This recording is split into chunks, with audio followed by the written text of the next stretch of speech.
आज हम लोग पढ़ेंगे केमिस्ट्री का चैप्टर नंबर 1, जिसका नाम आप बोर्ड पर देख रहे हैं, केमिकल रिएक्शंस एंड इक्वेशंस। तो क्या पढ़ना है इसमें? केमिस्ट्री से बहुत बच्चों को डर लगता है। डरना नहीं है, डर के आगे जीत है। फिजिकल चेंज क्या होता है? फिजिकल चेंज एक और है केमिकल चेंज।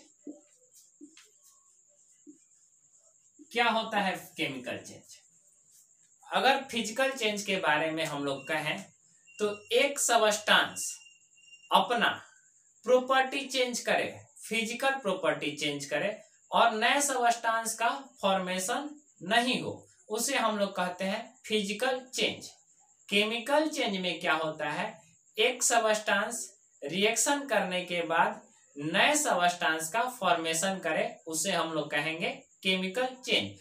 अगर फिजिकल चेंज का एग्जांपल लें, अगर फिजिकल चेंज का एग्जांपल लेते हैं तो बताइए क्या हो जाएगा? Water converted into ice. जब वाटर आइस में कन्वर्ट हो जाता है तो उसे हम लोग कहेंगे फिजिकल चेंज। मतलब कि वाटर का फॉर्मूला H2O है, अगर वो आइस में कन्वर्ट होता है तो वहां पर भी H2O ही रहता है, यानी कोई नए कंपोजिशन का फॉर्मेशन नहीं होता है, उसे हम लोग फिजिकल चेंज कहते हैं। फिजिकल चेंज कहने का मतलब उसका टेम्परेचर चेंज हो जाए, उसका स्टेट चेंज हो जाए, उसका कलर चेंज हो जाए, उसका स्मेल चेंज हो जाए, लेकिन उसका कंपोजिशन चेंज नहीं हो, उसे फिजिकल चेंज कहेंगे। केमिकल चेंज में कंपोजिशन चेंज हो जाए, मतलब मॉलिक्यूलर फार्मूला चेंज हो जाए, उसे हम लोग केमिकल चेंज कहेंगे। इसका example burning of paper, burning of paper. और भी है एक बहुत famous example, milk converted into, milk converted into curd, दूध से दही बनाना, ये हमारा केमिकल चेंज है। तो ये बात आप लोग को समझ में आया कि फिजिकल चेंज क्या होता है और केमिकल चेंज क्या होता है।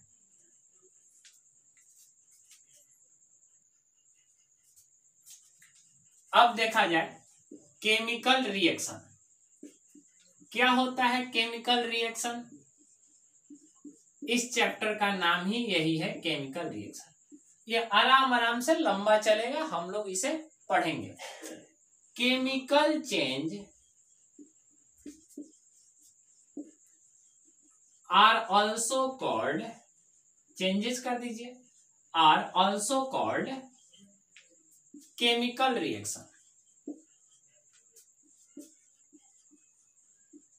केमिकल रिएक्शन, आप एक काम करिए, पीरियोडिक टेबल का अप्रोक्स 20 एलिमेंट याद रखिए, उसके आयंस भी याद रखिए, हम आपको बता देंगे उसके आयंस के बारे में, वो याद रखना है। अच्छा, केमिकल चेंज में दो बातें होती हैं। पहला रिएक्टेंट, आप जानते हैं रिएक्टेंट क्या होता है, और दूसरा होता है प्रोडक्ट। प्रोडक्ट भी आप लोग जानते हैं क्या होता है।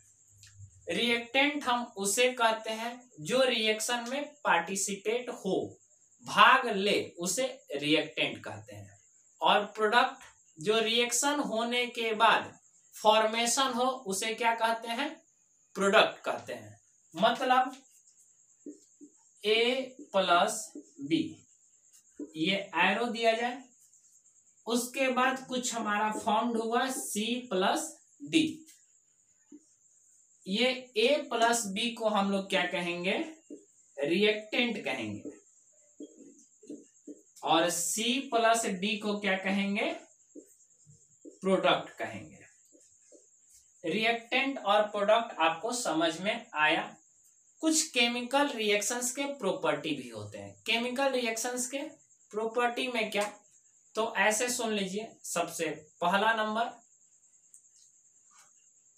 उसका स्टेट चेंज हो जाए, मतलब केमिकल रिएक्शंस में स्टेट चेंज हो सकता है। सॉलिड है लिक्विड हो सकता है, लिक्विड है गैस हो सकता है, गैस है लिक्विड हो सकता है, ऐसा हो सकता है। में भी कुछ रिएक्शंस में नहीं भी होते हैं, कांस्टेंट रह जाते हैं। लिक्विड है लिक्विड ही रह जाए, गैस है गैस ही रह जाए। केमिकल रिएक्शंस होने पर या होते समय उसका टेम्परेचर वेरी कर सकता है, टेम्परेचर चेंज हो सकता है। मतलब समझे, गर्म है ठंडा हो सकता है, ठंडा है गर्म हो सकता है। थर्ड, उसका कलर चेंज हो सकता है, कलर चेंज हो सकता है। व्हाइट है ब्लैक हो जाए, ब्लैक है ग्रीन हो जाए, कुछ भी हो सकता है। में भी नहीं भी हो सकता है। नेक्स्ट, इवोल्यूशन ऑफ गैस भी हो सकता है। इवोल्यूशन ऑफ गैस में क्या, रिएक्शंस हो तो उसमें कुछ प्रकार की गैसें निकले। और एक हो सकता है प्रेसिपिटेट बन सकता है।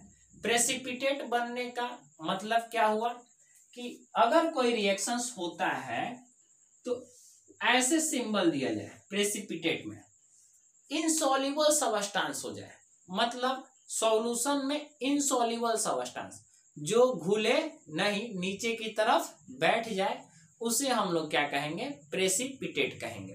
प्रेसिपिटेट का सिंबल ऐसा होता है और गैस का सिंबल हम लोग जानते हैं ऊपर की तरफ होता है। ठीक है, इस चैप्टर में एक्टिविटी भी हम लोग पढ़ते हुए चलेंगे। चलिए इतना आप राइट डाउन कीजिए, पढ़ेंगे एक्टिविटी। एनसीईआरटी के हिसाब से एक्टिविटी सारा पढ़ते हुए चलेंगे। एक्टिविटी है 1.1। एक्टिविटी में सबसे पहले हम लोग को एम लिखना होगा। एम का मतलब होता है कि हम लोग करने क्या जा रहे हैं।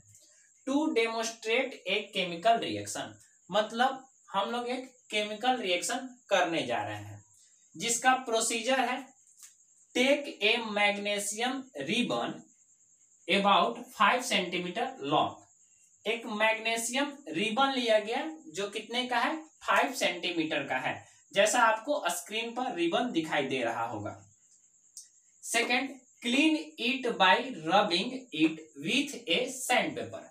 उस रिबन को, ये रिबन है, उस रिबन को सैंड पेपर से, सैंड पेपर देखे हो ना जिसे छुड़ाया जाता है, सैंड पेपर से रिबन को साफ किया गया, रब किया गया। Hold it with a pair of tongues. Tongues मतलब क्या, देखे स्क्रीन में आपको दिखाई दे रहा होगा, चिमटा, दो पकड़ने वाला चिमटा ये है। बर्न द रिबन, रिबन को जला दिए माचिस से। कलेक्ट द एश, एश जो वो गिरा जल के राख, उसे इकट्ठा किए। ऑब्जर्वेशन, अब हम लोग देखेंगे कि हम लोग किए क्या। Magnesium ribbon with A Darjeeling white light. अब ये दार्जिलिंग व्हाइट लाइट क्या होता है, दिवाली के दिनों में हम लोग करते क्या है, छुरछुरी होता है, छुरछुरी, उसमें से देखते हो कैसा लाइट निकलता है, उस लाइट को हम लोग कहते हैं दार्जिलिंग लाइट। इसमें और the ash formed in a white powder, जो राख निकला जलाने के बाद वो कैसा था, व्हाइट था। कंक्लूजन, कंक्लूजन में जगह नहीं है, हम बोल दे रहे हैं। ये कंक्लूजन क्या हुआ, जब हम ये रिएक्शन किए तो हमें एश के फॉर्म में व्हाइट पाउडर मिला और हीट और लाइट जनरेट हुआ इस रिएक्शन से। आपको सारा स्क्रीन पर दिखाई भी दिया गया होगा कि मैग्नीशियम कैसा होता है, सैंड पेपर कैसा होता है, पेयर ऑफ टंग्स कैसा होता है। जितने भी एक्टिविटी हैं वो सब इम्पोर्टेंट है, तो हम लोग एक्टिविटी पढ़ते हुए चलेंगे।